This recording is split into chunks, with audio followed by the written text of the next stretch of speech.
Assalamualaikum warahmatullahi wabarakatuh. Halo sahabat YouTube, jumpa lagi dengan saya Aji Sofyan di channel Sinau YouTube. Tempatnya berbagi ilmu seputar YouTube. Nah, kebetulan saya sekarang berada di Universitas T-Kom. Kebetulan saya juga sambil kuliah di sini ya teman-teman. Jadi buat teman-teman yang mau kuliah sambil kerja dengan biaya yang murah, kalian bisa kuliah di Universitas T-Kom. Buat teman-teman yang ingin kuliah, ini sangat recommended sekali buat teman-teman. Karena di sini ada kuliah eksekutif, kuliah full online yang bisa ditempuh dari mana saja teman-teman. Nanti untuk informasi lebih lanjut, saya berikan saja untuk kontak WhatsApp-nya ya di link deskripsi yang ada di bawah. Oke? Saya cari tempat duduk yang nyaman aja ya, supaya ini kan di dekat ini teman-teman ya, di dekat jalan raya ya, supaya suaranya itu nggak bising ya. Saya duduk di sini aja. Oke, saya duduk di sini ya, teman-teman. Nah, informasi ini sangat penting sekali kalau teman-teman itu berencana ya, ingin channelnya itu dimonetisasi atau mendapatkan penghasilan dari YouTube. Dari hasil survei saya, kebanyakan channel yang ditolak monetisasi itu kebanyakan penyebabnya adalah reuse konten ya, atau konten yang dipakai ulang. Ini menjadi alasan utama YouTube menolak pengajuan program iklan kalian, atau bahkan membatalkan iklan kalian ya, yang sebelumnya sudah dimonetisasi teman-teman. Jadi jenis channel yang akan ditolak YouTube paling banyak dialami itu yaitu reuse konten ini ya, pakai reuse konten. Nah, apa sih reuse konten itu? Reuse konten itu jika di channel kalian itu terdapat video identik dengan konten lain yang ada di YouTube, walaupun cuman 1 atau 2 video saja, itu bisa menyebabkan ditolak monetisasi juga loh. Terus kemudian apa yang termasuk dalam reuse konten itu? Coba cocokkan dengan channel kalian ya. Apakah ada hal-hal yang saya sampaikan ini? Oke. Yang pertama, dari public domain content. Ini adalah klip-klip yang sebenarnya itu nggak ada copyright-nya. Kalian bisa cek sendiri nanti ya di internet. Banyak sekali footage yang beredar di public domain. Contohnya seperti apa saja? Bisa teman-teman cek ya. Kemudian nomor 2, menggunakan royalty free musik. Musik bebas hak cipta. Aneh kan? Free royalty loh. Klip yang nggak ada copyright-nya. Kenapa bisa ditolak? Ternyata ini dari Undang-Undang Amerika Serikat. Bahwa walaupun free, bebas pakai, tapi saat berurusan dengan monetisasi, di mana kita itu akan mendapatkan uang dari situ, itu nggak akan boleh teman-teman. Oke? Kemudian yang ketiga, video dari orang lain ya, atau reupload, ini sudah pasti ditolak ya. Mau viewernya itu jutaan ya, mau videonya yang nonton cuman 10 orang, itu bisa jadi penyebabnya juga. Kemudian nomor 4, kompilasi. Ini sama dengan reupload ya, cuman dibikin kompilasi. Nanti saya akan jelaskan masalah ini lebih dalam ya, ikuti terus sampai habis. Oke? Nomor 5, video-video yang banyak kena konten ID atau copyright. Nah, untuk yang kena CR ini, YouTube masih ngasih kelonggaran teman-teman. Nggak langsung ditolak, tergantung kondisinya. Kalau hampir semua video itu di channelmu kena copyright, sudah pasti ditolak itu. Kalau hanya 1 atau 2 video saja, itu masih bisa lolos ya. Walaupun tentunya yang kena copyright itu tadi nggak dipasang iklan oleh YouTube ya. Diambil duitnya oleh yang punya. Kecuali yang kena copyright itu adalah nada atau melodi. Misalkan seperti ini, kalian itu cover lagu gitu ya, ini masih diperbolehkan, walaupun nanti hasil iklannya itu dibagi 2. Kemudian ambil konten dari website dan dipakai sebagai narasi. Walaupun ini jarang terjadi ya, ternyata hal ini tidak diperbolehkan juga. Misalkan kamu itu ngambil narasi berita gitu dari media online dan dibacain sebagai narasi video ya. Kalau ketahuan, itu juga akan ditolak teman-teman. Kemudian selanjutnya yang keenam, ini yang sering saya lihat juga ya. Beberapa kali saya itu dapat pertanyaan, mengapa channel mereka itu ditolak? Ternyata video-videonya itu isinya rekaman konser ya, musik, upload dari DVD, acara TV, dan konten lain yang ada hak ciptanya. Kalau mayoritas isinya seperti itu sudah pasti bakal ditolak teman-teman. Dan terdeteksi oleh YouTube ya teman-teman. Deteksi YouTube itu sekarang makin canggih banget loh. Bahkan lagu ya, yang ada backsoundnya, ada orang ngomongnya seperti saya ini ya, dan ada lagunya, padahal sudah ditumpuk ya sama suara orang, dan pakai lagu, itu suaranya bisa kedetek teman-teman. Lagunya itu kedetek ya. Kemudian nomor 7, yang ketujuh, upload permainan game tanpa diedit dan diberi komentar atau narasi. Jadi buat yang mau buat channel gaming, perhatikan ini ya. Video yang hanya menunjukkan pengguna yang memainkan video game atau pengguna software dalam waktu lama tidak akan disetujui untuk dimonetisasi. Jadi kalau kalian itu bikin konten game, bikin yang seru, ada komentarnya, narasinya, ada celetukannya juga ya, ada editingnya, baru bisa lolos itu, oke? Buat yang mau bikin channel baru, perhatikan hal-hal tadi ya, yang saya sampaikan tadi. Sekarang, bagaimana solusinya untuk yang ditolak karena reuse konten atau duplikasi ini? Hapus video yang re-upload. Terus gimana bang?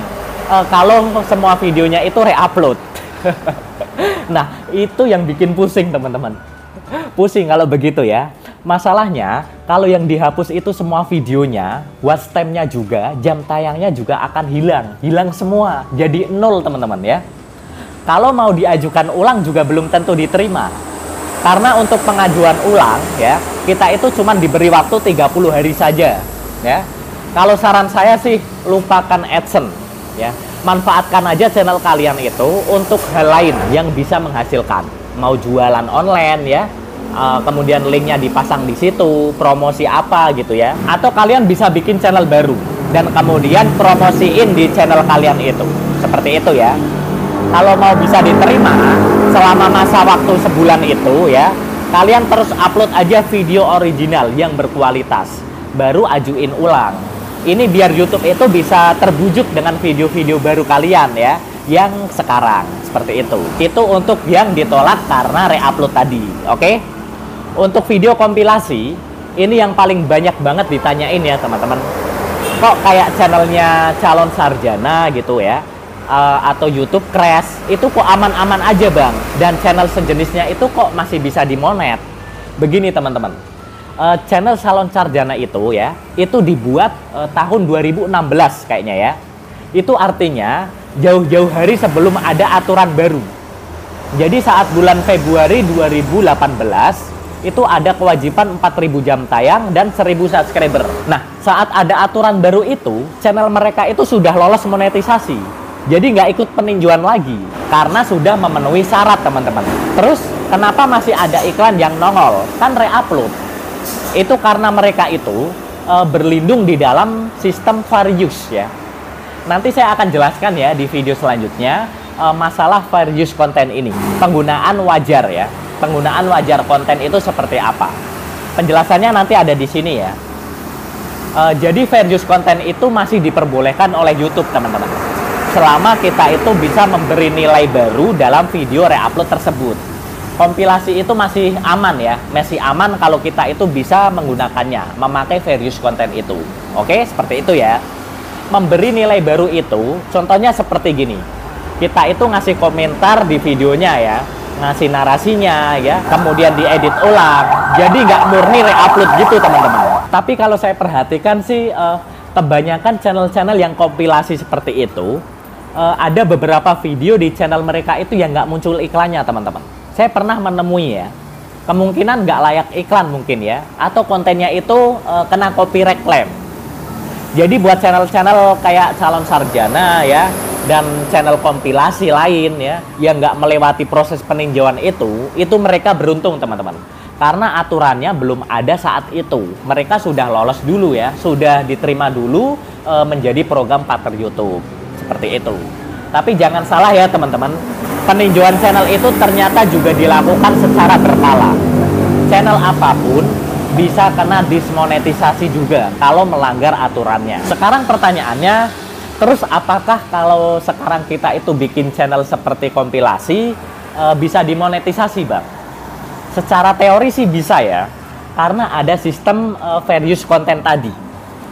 Tapi susah dilaksanakan teman-teman, karena aturan mengenai konten yang digunakan ulang itu sangat berat sekali. Lihat yang ini nih. 1. Kalau kamu cuman gabung-gabungin video doang dengan perubahan minimal, itu akan ditolak. Kalau konten diambil dari pihak ketiga tanpa narasi atau diberi komentar, itu akan ditolak. Kalau kontennya diupload duluan di channel lain, itu juga akan ditolak. Kalau kontennya sudah diupload orang berkali-kali, juga akan ditolak. Ini yang ngomong YouTube ya, jadi bisa dipertanggungjawabkan. Apa cukup sampai di situ? Masih ada lagi nih teman-teman, yang paling berat menurut saya. Jadi saat peninjauan channel itu ya, saat kita itu pengajuan monetisasi, peninjauannya itu dilakukan secara manual.